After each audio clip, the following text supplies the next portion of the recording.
Welcome back to the kitchen table. Today on the kitchen table, which is of course a table tennis table, is some more exciting news. Today from the CAA. You may remember towards the end of last year they held a really successful Share the Air event at Compton Abbas. Well, they've decided to hold another one. The date you need to put in your diary, save the date, is the 31st of August and the 1st and 2nd of September. So it's a 3-day event over a long weekend. That's 31st of August, 1st and 2nd of September. This one, the location which we'll reveal on the kitchen table in a couple of weeks, is more central in the UK, following on from last year's event at Compton Abbas.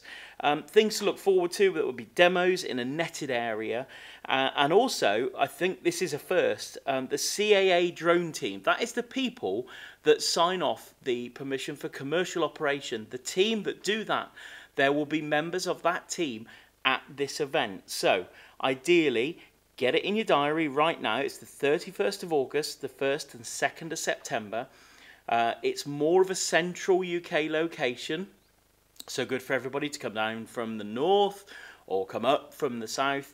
It's very central. We'll reveal a little bit more on the kitchen table very, very soon. So stick it in your diary, 31st of August, 1st and 2nd of September. It will be another one of the brilliant CAA Share the Air events. Do comment below, just down there. Do you want to go? What do you want to see there? Is it going to be good? Are you going to be coming? And we'll reveal more on the kitchen table very, very soon. Until then, thanks for watching.